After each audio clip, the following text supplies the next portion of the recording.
42편과 43편은 원래 하나의 시편이었습니다. 두 개의 시편으로 나뉘어진 것인데요. 이것은 반복되는 어구의 후렴구가 계속 나타나고 있고요. 그리고 어휘와 형식도 매우 비슷하기 때문에 사실은 원래 하나의 시편으로 보는 것이 일반적인 견해입니다. 그래서 42편에서 43편까지 이것을 하나의 시편으로 본다면 총 3단락으로 나누어서 이해를 해볼 수가 있습니다. 42편 5절과 11절까지가 첫 번째 단락이고요. 그리고 43편 마지막 절까지, 마지막 절인 5절에 같은 내용의 후렴구가 반복이 되는데 6절부터 11절까지가 한 단락입니다. 42절이 총 2단락으로 42편이 나누어져 있고요. 그리고 43편 전체를 한 단락으로 끊어서 본다면 이렇게 총 3단락으로 이 시편을 이해할 수가 있습니다. 이 시편 자체의 배경은 정확하지가 않은데요. 아마도 바벨론 포로로 잡혀간 자가 썼던 애가이거나 아니면 질병 가운데 있는 사람이 굉장히 극심한 고통 가운데 썼던 애가였을 수도 있습니다. 확실한 배경이 주어지지는 않지만 이 시편 기자는 성전을 굉장히 그리워하면서, 예배를 그리워하면서 다시 그 영적인 공경과 아픔 가운데 하나님께 나아가고 싶어하는 마음을 표현하는 시가 바로 이 42편과 43편의 내용입니다. 먼저 1절에서 시편 기자는 하나님의 이름을 부르면서 시작을 합니다. 시편 124편 8절에 보면 이런 고백이 있죠. 우리의 도움은 천지를 지으신 여호와의 이름에 있습니다. 우리가 주일 예배 때마다 늘 고백하는 말씀입니다.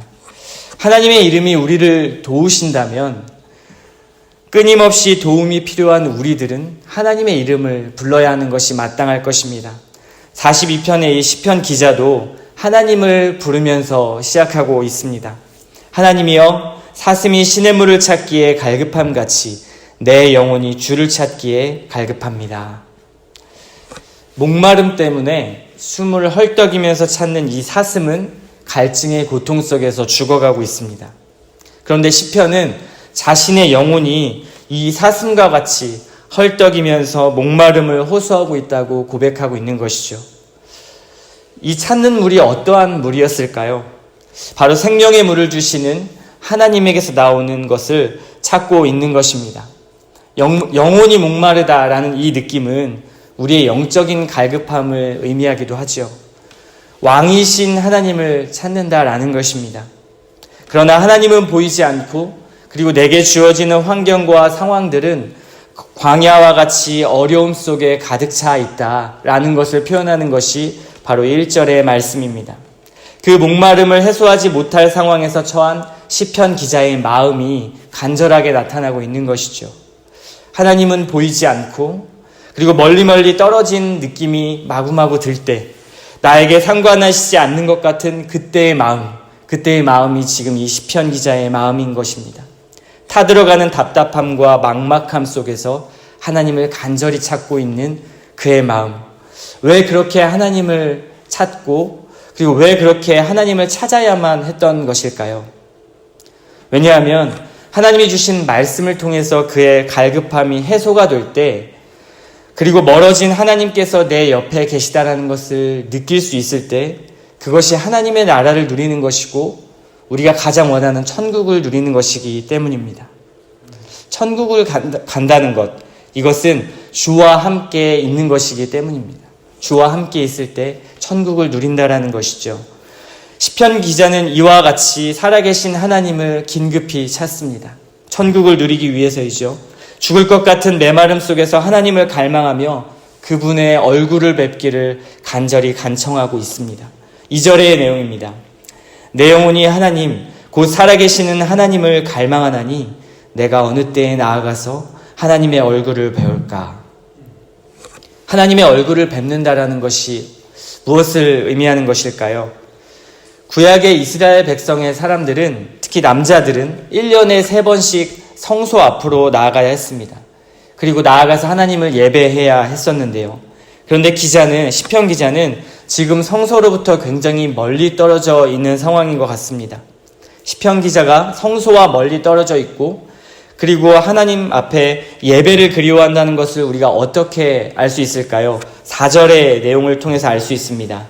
내가 전에 성의를 지키는 무리와 동행하여 기쁨과 감사의 소리를 내며 그들을 하나님의 집으로 인도하였더니 이제 이 일을 기억하고 내 마음이 상하는도다. 이렇게 고백하고 있습니다. 기자는 과거의 성의를 지키면서 기쁨과 감사가 넘쳤던 그 순간을 회상하고 있는 것이죠. 그리고 하나님의 집, 그 성소에서 하나님께 예배하며 기쁨을 누렸던 그 경험, 그 과거의 기억은 지금의 상황과 비교해 보니까 너무나 마음이 아프고 그립고 지금 현재의 모습 때문에 마음이 상하였던 것입니다. 아마도 하나님을 마음껏 예배할 수도 없고 성소로 나아갈 수도 없는 이 상황에 처한 시편 기자는 하나님의 얼굴을 구하고 있는 것이죠. 그 마음이 한번 어떻게 나타나는지 볼까요? 1절에 사슴이 물을 찾아 헤맸던 것처럼 그 영혼의 생수가 이제는 3절의 말씀처럼 눈물로 표현이 되고 있습니다. 자신이 찾았던 그 물이 눈물로써 표현되고 있는 것이죠. 그가 원했던 생수가 아니라 이제는 밤낮으로 흘리는 눈물이 자신의 양식이 되었다 고백하는 것입니다. 하나님이 주시는 물을 마시고 싶었는데 그 물을 마시는 것이 아니라 자신의 눈물이 자신의 음식과 양식이 되어서 먹고 있다라는 뜻이죠. 그만큼 너무나 슬프고 힘든 가운데 있다라는 것을 표현하는 것입니다.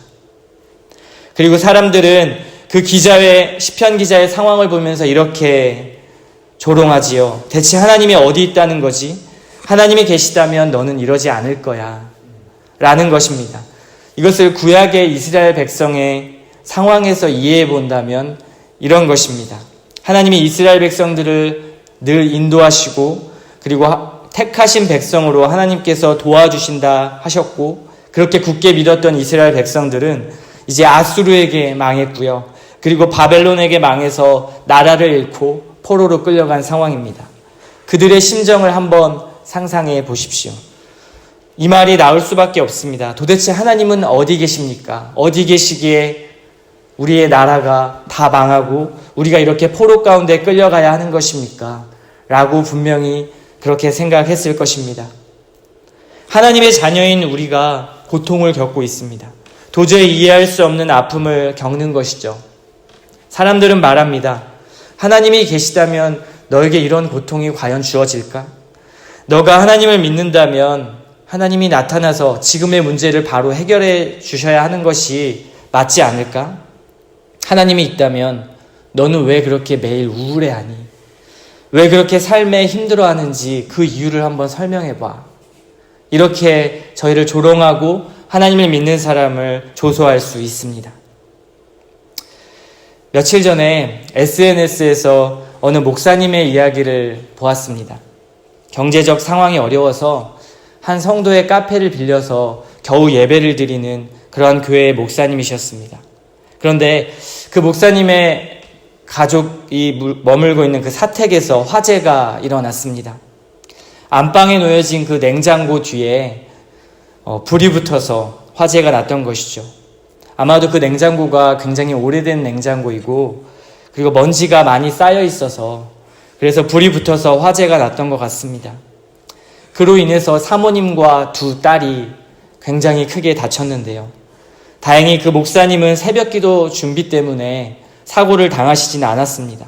그리고 막내딸도 친구 집에서 잠을 자서 그런지 그 사고는 큰딸과 작은딸, 두 딸, 그리고 사모님이 그 사고를 당했습니다.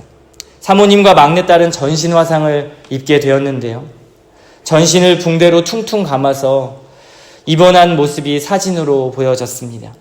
특히 17살의 첫째 딸은 빠져나오는 것이 늦어져서 온몸에 80% 화상을 입는 사고를 당했고요. 그리고 그 화상을 입은 채로 4층에서 뛰어내리다가 탈출을 시도했는데 충격으로 척추가 부러지고 그리고 대퇴부가 골절이 되었습니다. 골절된 뼈가 자궁과 장기들을 뚫고 올라가서 굉장히 위독한 상황이라는 내용의 SNS였습니다. 그 소식을 들었던 목사님과 나머지 가족들의 마음이 어땠을까요? 기도의 자리에서 들려온 청천벽력과 같은 소리. 목사님은 하나님 앞에 기도하러 나갔는데 들려온 소식은 가족들의 처참한 소식이었습니다. 감히 우리가 이해할 수 없겠죠. 이러한 이해할 수 없는 고통들을요. 이 처참한 소식을 제가 글로 접하면서 제게도 들었던 질문이 있습니다.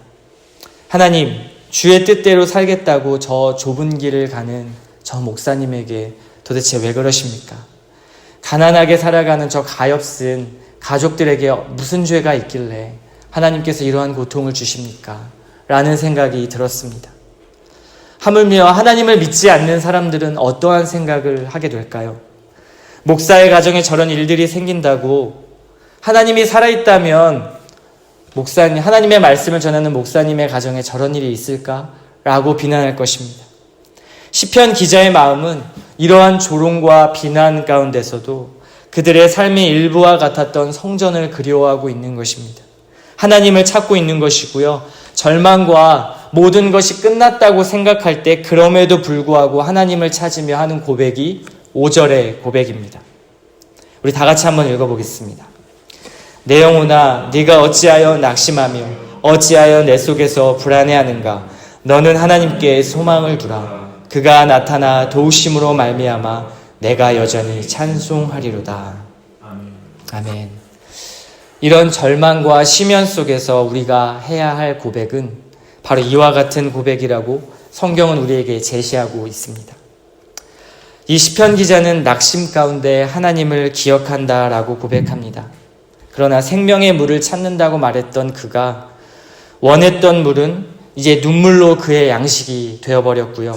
그리고 7절의 말씀처럼 그 눈물의 양식은 이제는 폭포와 깊은 바다 그리고 파도가 되어서 그를 휩쓸었다라고 고백하고 있습니다.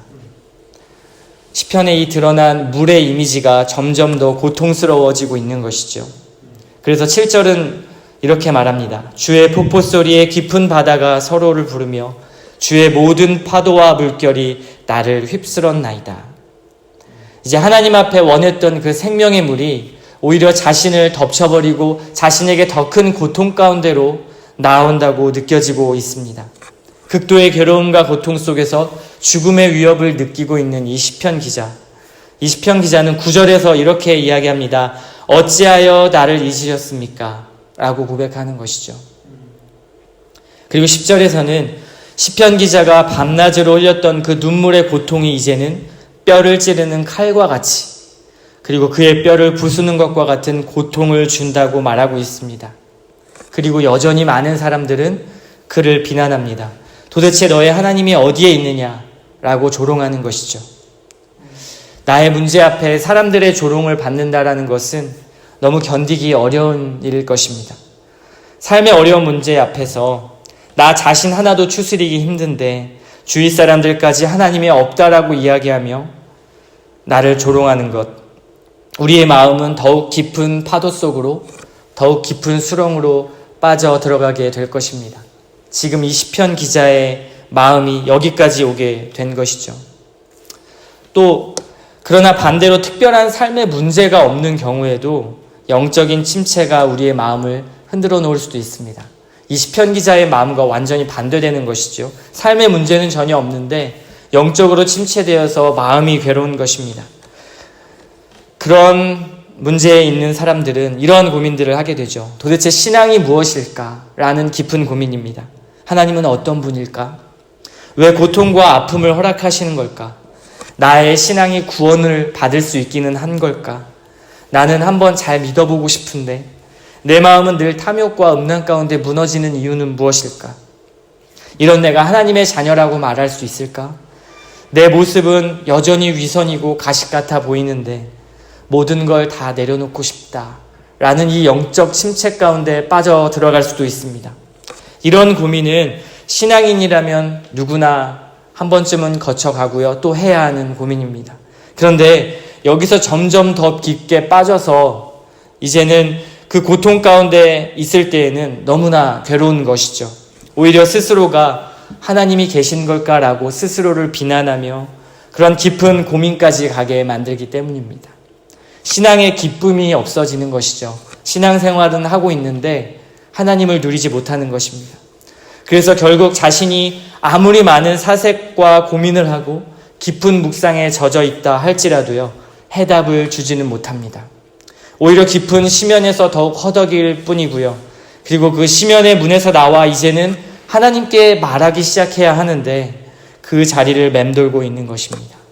하나님께 말하지 않는다면 우리는 영원한 지식과 이성, 그리고 자신의 생각에 갇혀서 방황하게 되는 것이죠. 그것이 영적 침체입니다. 그래서 시편 기자는 42편에서 자신에 대하여 말하기를 그치고요, 독백에서 벗어나서 이제는 43편의 말씀처럼 하나님 앞에 말하기를 시작합니다. 자신의 깊은 심연에서 독백 가운데 괴로워하다가 이제는 그것이 아니라 43편의 말씀처럼 하나님 앞에 말하기를 시작하는 것이죠. 그것이 43편의 내용이고요. 그리고 그 표현이 바로 기도의 표현으로 표현됩니다. 이제 자신이 가진 문제를 하나님 앞에 전적으로 내어놓기 시작합니다. 자신을 판단해달라고, 변호해달라고 간구하기 시작하는 것이죠. 주는 나의 힘이 되신 여호와 하나님이라고 고백하기 시작합니다. 그리고 주의 빛과 주의 진리 안에 자신을 인도해달라고 기도하기 시작합니다. 주가 계신 거룩한 산, 그리고 주가 계시는 그 거룩한 곳, 즉 주의 얼굴을 배없는 성소에 이르게 해달라고 기도하는 것입니다. 시편은 계속 시편 기자는 1절부터 자신이 하나님 앞에 예배드렸던 그 과거의 일을 회상하면서 다시 한번 하나님의 얼굴을 구하는 그 모습을 일관적인 모습을 보여주고 있는데요. 그 과거의 일을 생각하면 생각할수록 지금 자신의 모습이 너무 비참했던 것입니다.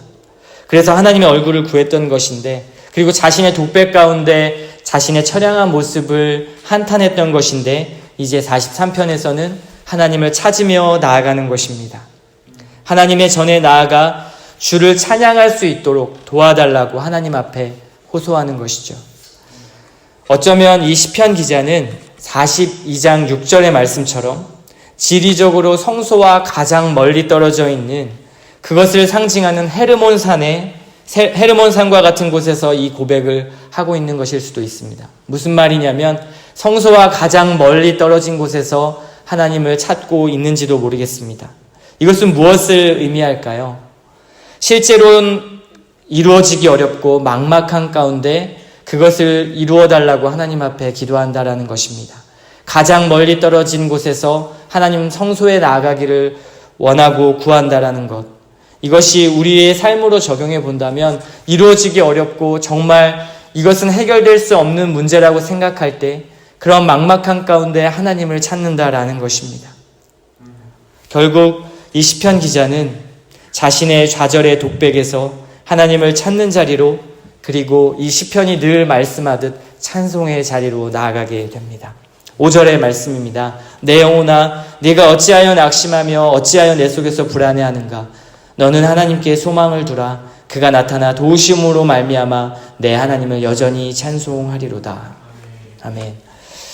우리 또한 이제 이러한 하나님의 얼굴을 구해야 할 것입니다.